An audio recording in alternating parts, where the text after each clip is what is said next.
Dan seperti pada video sebelumnya yang sering saya bilang, jika Modovo H88 Pro ini adalah salah satu kamera murah dengan kualitas yang bagus di kelas harga 1 jutaan. Dan menariknya lagi, saat ini sudah ada versi upgrade-nya dengan menambahkan stabilizer di dalam kameranya ini. So, buat kamu yang penasaran seperti apa kualitas Modovo H88 Pro versi terbaru, mari kita bahas. Seperti yang bisa kamu lihat, Modovo ini menurut saya memiliki kualitas gambar yang sangat bagus untuk kelas harga di bawah 1 jutaan. Gambarnya cukup bersih, warnanya terlihat natural, dan tidak terlalu banyak proses sharpening seperti pada kamera-kamera murah biasanya. Ini tanpa editing sama sekali ya. Dan resolusi maksimalnya sendiri yaitu di 4K. Namun sayangnya dia hanya memiliki frame rate di 30 fps pada resolusi apapun itu, termasuk di resolusi 1080p ataupun 2K. Di versi terbaru ini ada 3 pilihan rentang layar. Hal ini bergantung pada apakah kita mau mengaktifkan stabilizer atau tidak. Jika menonaktifkan stabilizer, lebar layarnya akan sangat luas, namun akan terdapat lengkungan pada sisi-sisi layar atau distorsi. Kemudian, ada pilihan di warp. Ketika memilih ini, stabilizer tetap tidak akan aktif, tapi lengkungan pada layar akan menghilang atau berkurang. Kemudian, jika mengaktifkan stabilizer, maka otomatis lebar layar akan menyempit. Karena seperti yang kita tahu, jika AIS atau Electrical Image Stabilization, sistem kerjanya memang memotong lebar layar agar getaran menjadi terminimalisir. So, seperti inilah perbedaan rentang layarnya ketika saya gunakan Modovo H88 Pro untuk vlogging. Ini seperti ini ketika AIS-nya dimatikan, ini lebar layarnya akan jadi lebih luas, tapi akan ada distorsi atau lengkungan pada pinggiran layar, seperti misalkan di tembok ini atau di tiang antena. Kamu bisa lihat ya, apakah terjadi distorsi atau lengkungan pada pinggiran layarnya. Kemudian untuk dynamic range-nya seperti ini ketika AIS-nya dimatikan. Kamu bisa perhatikan shadow di bagian wajah saya, apakah ini terlalu gelap atau tidak. Kemudian juga highlight-nya di bagian belakang, di bagian langit, apakah terlalu terang atau tidak. Seperti ini ketika AIS-nya dihidupkan, rentang layar akan menjadi lebih sempit dibandingkan ketika menggunakan di warp atau AIS-nya dimatikan. So, detailnya bisa kamu perhatikan di bagian wajah saya dan juga di tekstur tembok di belakang saya ini. Ini ketika saya membelakangi cahaya matahari, kamu bisa nilai untuk dynamic range-nya, apakah highlight-nya di belakang saya itu, langitnya masih bisa terlihat, apakah tidak terlalu terang. Kemudian shadow-nya di bagian wajah saya, apakah ini terlalu gelap atau tidak. Sekali lagi, ini untuk ketika AIS-nya dihidupkan, lebar layar akan menjadi lebih sempit dibandingkan ketika menggunakan di warp atau AIS-nya dimatikan. Kamu bisa dengar tadi ya, jika mikrofon internalnya ini sudah cukup bagus, suaranya bulat dan artikulasi terdengar cukup jelas. Menurut saya ini masih bisa kita andalkan untuk kebutuhan vlogging jika memang kita terdesak dan tidak memungkinkan untuk menggunakan mic eksternal. Selain itu, karena Modovo sendiri tidak bisa menggunakan mic eksternal seperti mic clip-on misalnya, jadi jika kamu punya mic clip-on, maka suaranya bisa kamu simpan ke smartphone secara terpisah, baru nanti saat editing kamu bisa gabungkan gambar dari Modovo dengan suara dari clip-on yang kamu punya. Untuk rentang layarnya sendiri bisa terlihat di sini jika perbedaan tanpa stabilizer dan dengan menggunakan stabilizer perbedaannya cukup jauh ya. Selain itu juga akan terjadi penurunan ketajaman gambar ketika stabilizernya dihidupkan karena akan terjadi cropping di sini. Jadi, apakah menurutmu ini worth it mengorbankan ketajaman demi stabilitas? So, ini dia pengetesan stabilisasinya saat saya gunakan sambil jalan kaki. Ini dia. Selalu saya ingatkan ya, ketika saya misalnya bilang stabilitasnya bagus, maka kamu juga harus menyimpulkan bagusnya di sini adalah bagus di kelas harganya. Dan harus saya katakan ini stabilitasnya lumayan saja. Getaran masih cukup berasa dan layar terasa naik turun. Jika kita bandingkan dengan ketika tidak menggunakan stabilizer, memang terdapat perbedaan yang cukup signifikan.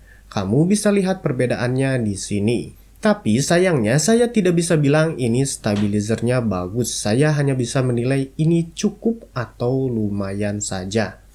Namun ketika digunakan untuk motovlog ceritanya beda lagi. Karena goncangan saat dibawa jalan kaki dan saat digunakan untuk motovlog itu jauh berbeda. So, ini dia pengetesan saya ketika saya gunakan Modovo H88 Pro ini untuk motovlogging. Ini dia. Saat motovlog, goncangan tidak akan se-ekstrim seperti ketika jalan kaki atau berlari. Di sini goncangan akan lebih teredam karena suspensi kendaraan dan juga roda kendaraan yang berbentuk bulat. Jadi kalau untuk motovlog saya benar-benar sangat puas di sini. Mengingat ini harganya yang sangat murah dengan stabilitas yang cukup oke. Menurut saya ini sudah sangat layak digunakan untuk motovlog di siang hari. Sekali lagi, kalau kamu mau merekam audio, sebaiknya audionya direkam melalui smartphone, kemudian nanti tinggal gabungkan dengan gambar dari Modovo saat proses editing. Atau kalau untuk motovlog, biasanya orang merekam audio lewat intercom. Kemudian saat editing tinggal gabungkan dengan gambar di video. Kalau mau lebih bersih, kamu juga bisa menggunakan voice over dan melakukan perekaman suara secara terpisah di ruangan yang tidak banyak noise. Intinya, kalau untuk motovlog saya sangat puas terhadap Modovo H88 Pro versi terbaru ini. Tapi ceritanya sedikit berbeda nih ketika digunakan di malam hari dan perbedaannya itu cukup signifikan. Berikut ini pengetesan saya ketika kamera Modovo H88 Pro ini digunakan di malam hari. Ini dia. Seperti inilah hasilnya ketika digunakan di malam hari. Hasilnya jadi sangat gelap. Ini sangat berbeda dengan ketika dulu saya bahas versi yang belum ada stabilizernya. Saya tidak mengerti kenapa kamera-kamera murah itu saat stabilizernya dihidupkan, gambarnya selalu jadi gelap. Dan ini akan sangat terasa di kondisi low light atau di malam hari. Tebakan saya mungkin karena shutter speednya ikut dinaikkan agar gerakan tidak terlalu patah-patah. Namun konsekuensinya gambar nantinya akan jadi gelap dan bahkan akan noise juga. Oleh karena itu, di sini pun saya tes ketika stabilizernya saya matikan dan hasilnya seperti ini.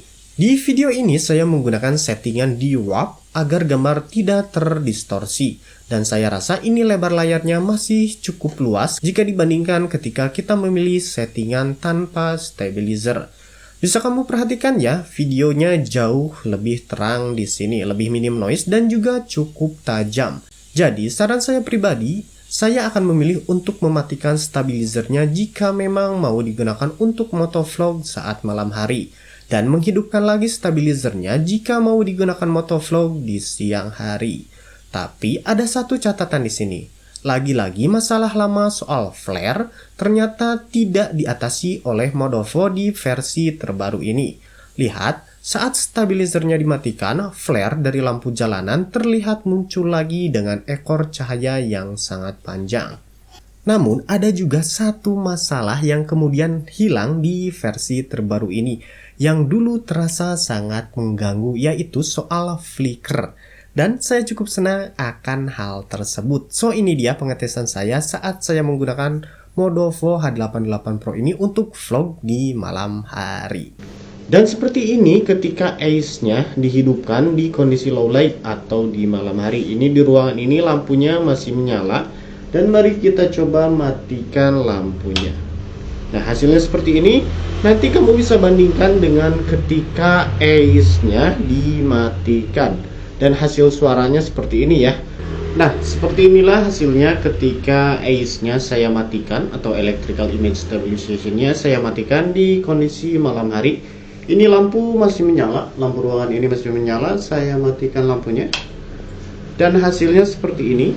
Bisa kamu bandingkan dengan ketika ACE-nya dihidupkan. Ini hasilnya seperti ini ya. Perhatikan cahaya di ruangan ini, pencahayaan di ruangan ini. Kamu bisa lihat dan bandingkan ketika ACE-nya dihidupkan. Mari kita coba ajak keluar. Tapi ingat ya, ketika ACE-nya dimatikan, otomatis pasti ada getaran. Dan hasilnya seperti ini. Lihat ya. Ini ketika berada di luar ruangan nih. Lihat ya, ini dia perbandingan versi lama dan versi terbaru. Flickr pada versi terbaru terlihat menghilang. Sementara untuk fitur-fitur lainnya sama saja dengan versi lama. Kita bisa menghubungkan ke Wi-Fi dengan smartphone agar bisa melihat preview video lewat smartphone. Sementara untuk digunakan sambil hujan-hujanan, kita bisa menggunakan case waterproof yang disediakan di pilihan paket penjualan. Ini contohnya ketika saya gunakan sambil hujan-hujanan dan juga ketika saya masukkan ke dalam air. So, kesimpulannya bagaimana? Kini Modopo H88 Pro menjadi semakin layak untuk dibeli, terutama untuk kamu yang mencari kamera motovlog dengan budget yang terbatas. Kita bisa menempelkan kamera ini di baju dan bahkan jaket tanpa khawatir copot karena magnetnya cukup kuat. Untuk kualitas gambar, saya rasa ini salah satu yang terbaik di kelas 1 jutaan ke bawah. Dia juga punya lebar layar yang luas, gambar yang tajam, dan juga jadi minim goncangan di versi terbaru ini. Tipsnya, gunakan stabilizer di siang hari dan matikan stabilizernya jika ingin digunakan di malam hari. So, buat kamu yang tertarik untuk membeli Modovo H88 Pro ini, saya akan taruh link resminya, link pembelian resminya di bawah video ini ya. Akhir kata, terima kasih sudah menyaksikan. Jangan lupa like jika suka, subscribe jika bisa. Saya undur diri. Bye. Ya, ini keren nih. Kecil-kecil cabai rawit. Sebesar ini nih. Sebesar jempol.